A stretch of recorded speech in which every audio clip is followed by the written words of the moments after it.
All right. So pretty simple question here. Now we're getting to the meat, so to speak, of as far as the business side more plainly. Tell us about I know you said a little bit about jaywalking, but even walk back through that a little bit. But tell us about your business ventures now and what you're involved in currently. Yeah, so jaywalking. What's on the shelf, so to speak? On the shelf. So jaywalking's on the shelf for sure. It's an e-commerce site. Functions just like eBay, just connects buyers and sellers. In 2013 was when I started kind of like, man, I need to figure out a way to make passive residual income. If somebody doesn't know what passive residual income is, it's money that you make residually, which means that I did the work once and I keep getting paid over and over and over again for it. And passive means that I don't have to keep working for it. Right. It comes in without me actually putting my hand back to the plow again. Great business model. And investors do that. Insurance agents make residual income because they get paid every time a premium payment is made. That's right. So the aim was, man, what can I make money on? The aim was, what can I make money on in order to just bring in a passive residual income? Sure. Jaywalking was the idea that I had. I was doing a lot of market research. I have a passion. I love Air Jordans. I was into it when I was younger, started having kids, and then I walk into a store and it's like, oh man, he got these J's. My son was like, 2 or 3 at the time. I was like, let me snatch him a pair. Matter of fact, do y'all have these in a size 9? You know what I'm saying? Mid size, whatever. So that's how I kind of got back into that. Decided to start an e-commerce site where people could buy and sell shoes. For anybody that doesn't know, the resale industry for Air Jordans is high. Nike releases Air Jordans in limited quantities, and so the resale value of them is more than what the store value is. So I just went into a hat club yesterday. I was at the mall, and dude, when I tell you there was nothing fly on the entire shelf except a dry fit, I don't know what the material was, but it was a dry fit bent bill Jordan hat. It was like gunmetal gray with like a maroon Jordan emblem. This thing fit like a glove. This hat was made for me. I had a little bit of gift card. I think I had like $20 left on the gift card from Christmas. Yeah. Amen.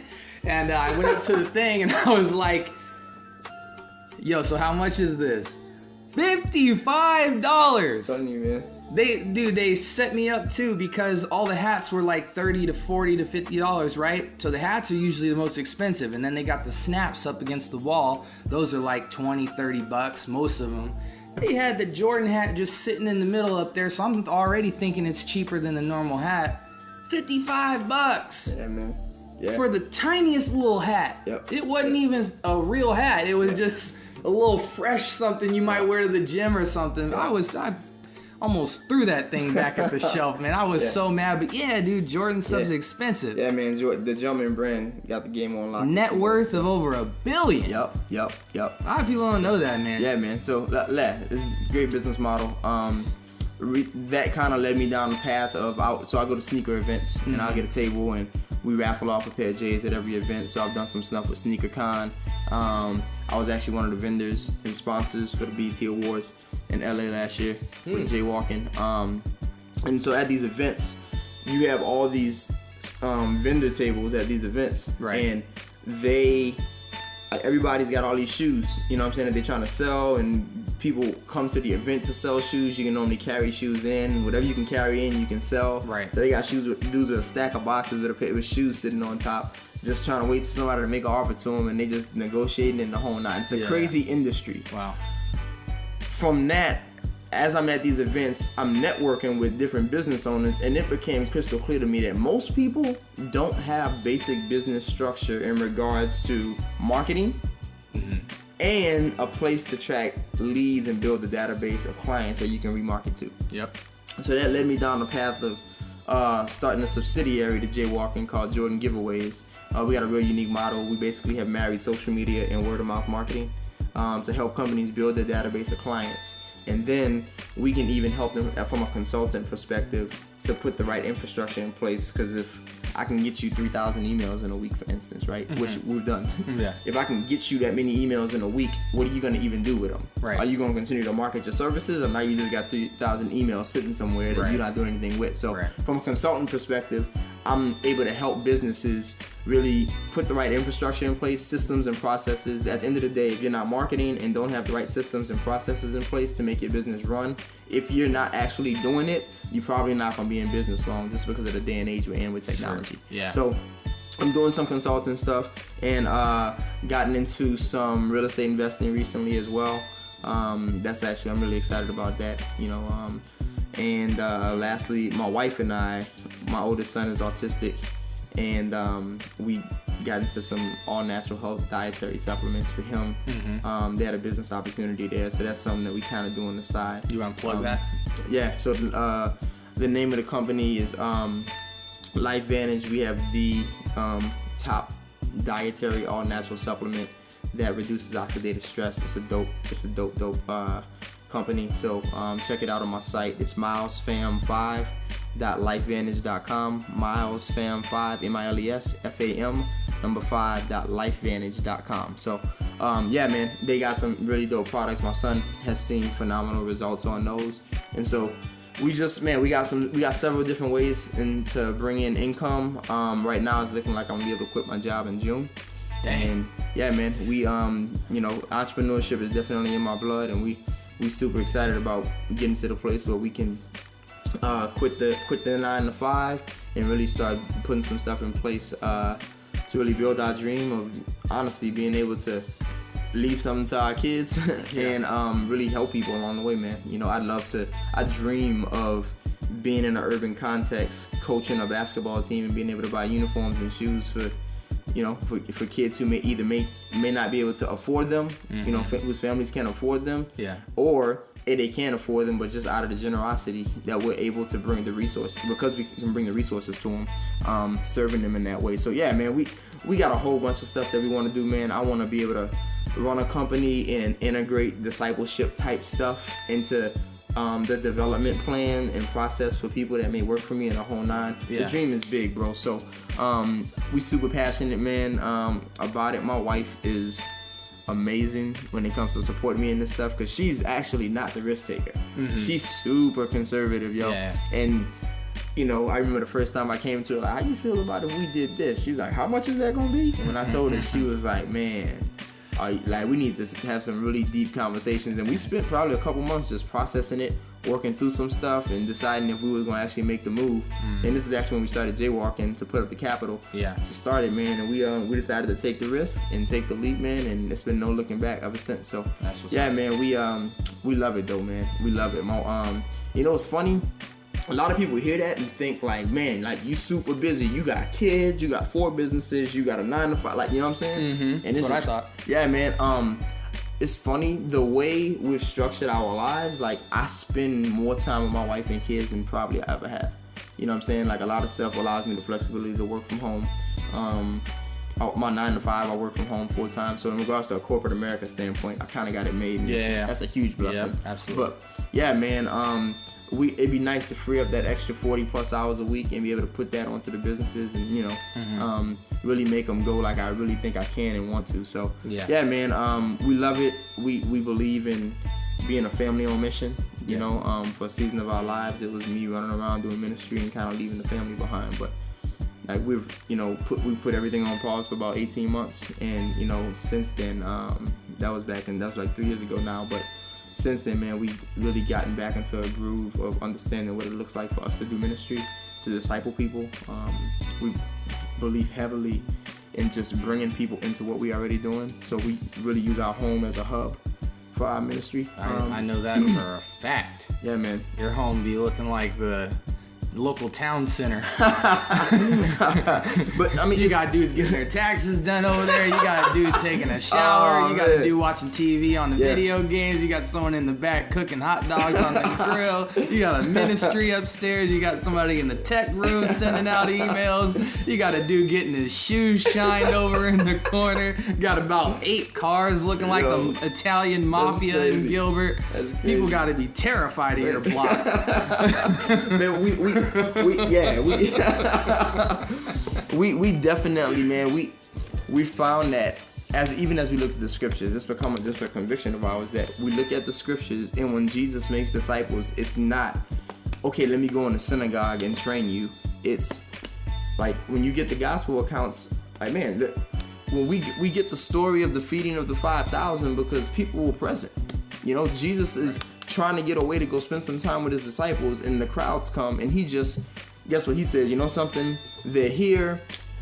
Let's not send them away to go get food. How about we just feed them? Mm-hmm. And he engages his disciples in that process. Yeah. You know what I'm saying? And so bringing people into what we're doing, stepping into what they're doing, from just a real simple, practical standpoint, man, we got 3 young kids under 5. Like, we don't have the time to be running the streets like that. You know what I'm saying? And so using our home as the hub has just made it real simple for us to make disciples. You know, we know how to shut it down. Like, the weekends, we shut it down, you know, and we'll grind for 5 days, you know, and really even implementing the whole idea of a rhythm of rest. You know, I think you see that in the scriptures. That's not talked about much in churches, but God values rest. You know, God implemented a whole economical system in Israel where rest was built into it on multiple levels. Right. You know, and so we've learned to, like, how do we rest well? You know, my wife, we always are working together, like, man, I can run hard and just drag my family behind. And my wife has become good at just being a gauge for me on, we need to all walk together and move as a pack rather than, you know, me just go and do my thing and, you know, everybody else kind of feeling like the weightiness of dad's not around. Right. Or, you know, my wife feeling like her husband's not around. And so that's been a process for us, you know what I'm saying? But I mean, this is why I like pouring into cats, because there's just stuff that we learn along the way that it's like, man, this is a nugget that cats need to be aware of. Right. That's a landmine, bro. Yeah, you know what I'm saying? Like, don't do that, you know? And so, yeah, man, that's why we like porn. We love porn. We got a group of dudes and just families that have opened up their lives to us. We've opened up our lives to them, and it's just dope. So, that's awesome, man. Praise God for all that, dude. Now, I'm going to kind of walk through about, I would say, 4 to 5 questions that I just want to kind of get some snapshot answers from you on. We're just going to roll through them. Just piggybacking off of the business stuff, what are some of the challenges early on getting your business off the ground? What are some of the challenges? That come with getting a business off the ground? For you, personally. Market research, having a formalized business plan. Most people don't even think about putting together a business plan. If you're going to sustain yourself and actually last, you need to have a business plan and have real numbers and work that goes into even putting that together, you know? So a business plan is huge. I think that's one of the challenges. Capital, financial capital is always usually a hang up for some people, but I mean, if you have a good business idea that's worth investing in, people will invest and people will get you the funds that you need for it to be successful. So I'll leave that at that. Yeah, word. I was just thinking, like, I mean, even at the corporate business level, like, endorsements and sponsorships are very much the heart and soul of how people get a lot of traction going in the world. But what were some of the groundbreaking things that you learned that kind of took your business to the next level? Man, that honestly, can be general or specific. Yeah, honestly, you've got to duplicate yourself. Like, nobody is meant to just do it all the time. Sure. Right? You got to be able to shut down sometimes, and if you got a business, it has to keep going. Duplicating yourself is important. Having the systems and processes in place for stuff to run efficiently and consistently is key. I have apps on my phone that just allow me to do stuff on the go. Yeah. I have apps that make sure my systems and processes are in place so that when it's time to execute on them, I don't have to be there to just push the button. They're automated. Automation is huge. Yeah. Email automation. That's one of the things that I do with different businesses. I let people know, like, guess what? I can set up an email automation campaign for you that goes out 90 days if we need to.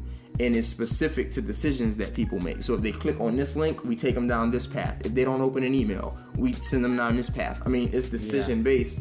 We can set all that up. And guess what?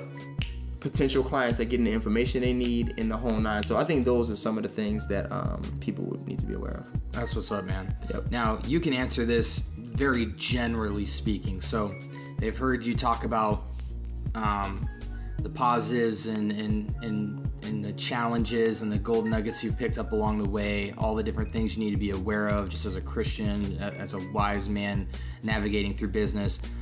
So just generally speaking, how, for the guy who says, dang, like you're rocking me on a lot of different levels and I'm thinking through things that I haven't thought through before, just practically, how hard is it today to take a business idea or some form of the arts or an expression and get your stuff out there?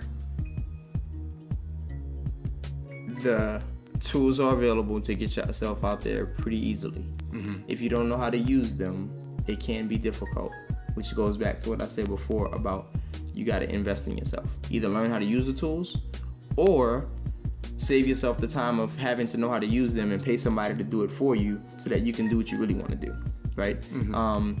So yeah, that's the simple answer to that question. It can be difficult, but if you know what you're doing, like there's a plethora in the world waiting for people. There's always somebody that is looking for what you can bring to the table. Always. Right. Yeah. It's a matter of, can I get the information in front of them so that they can make a decision? Yeah. I agree with that, man.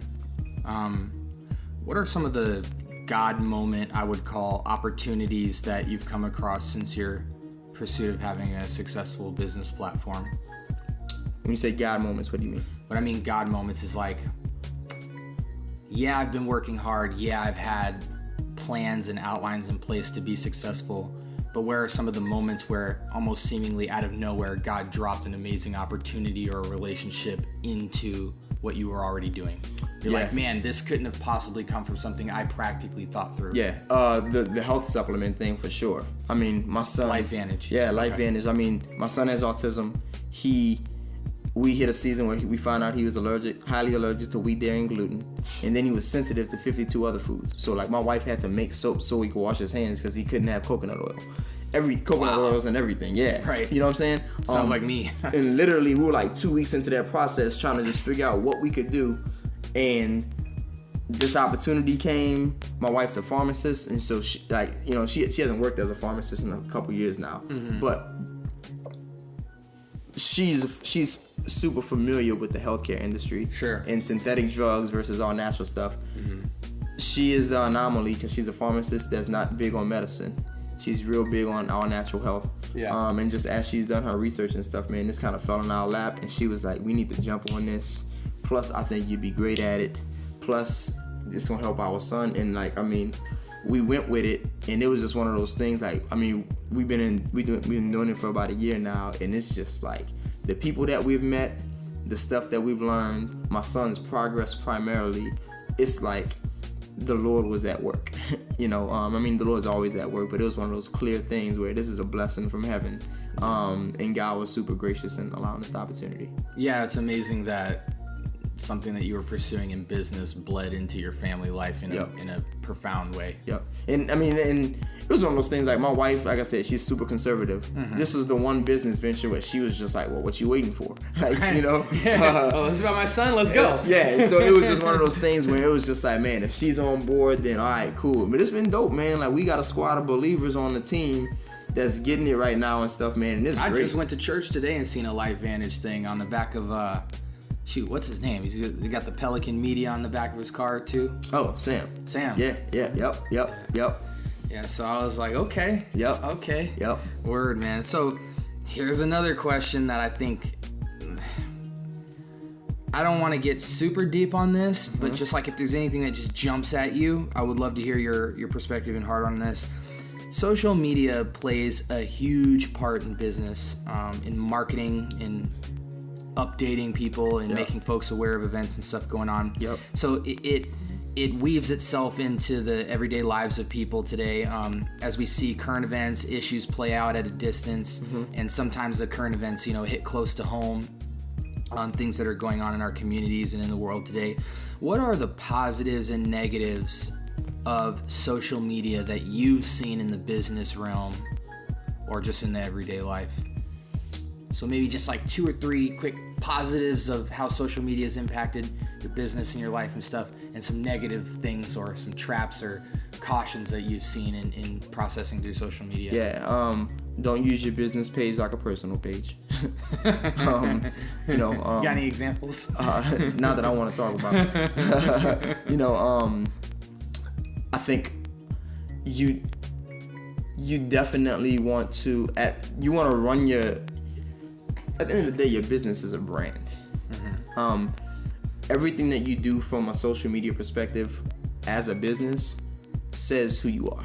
It shapes how people view who you are. So, consistency. I think when responding more often than not, when people have questions or want to engage, those different types of things, all of those things speak to just what kind of company are you? You know. So I think those are the things. Watch what the companies that do stuff well are doing. Follow companies that don't do stuff well and see what they're doing so that you understand, like, this is not a good idea. Have quality content. Like, don't have garbage content. That's just like, you gotta have. But I gotta content. get heard, Josh. It's like, man, if the song's not good, don't put it out. Right. Like, just live with the fact that, man, we did a bad job with the song. We need to redo it or just archive it.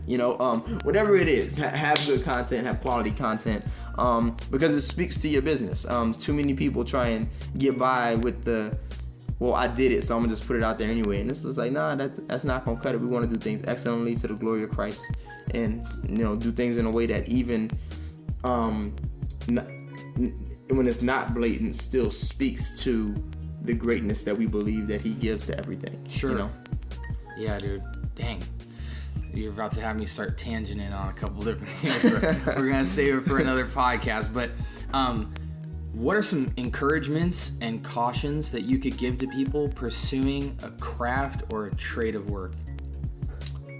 Encouragements or cautions? Mm-hmm. Encouragement, keep Jesus as the focus. Mm-hmm. Keep others as the focus and not your own self-gain. Cautions, man, in business or trade, craft, whatever, I think that it's easy to get caught up in the success of the thing. Mm-hmm. And even when we try and make the thing successful and forsake things that are, other things that are of utmost importance. Sure. Namely making Christ known and representing Him well. Be careful not to do that. I mean, I always, and this is from my own heart too, like, there's always the caution of, like, just riches. You know what I'm saying? Yeah. Riches can be dangerous when it's the thing that we love. So making sure that our hearts and motives are always in the right place in that. And I just encourage cats, kill it, man. Like, kill it for the Lord's glory,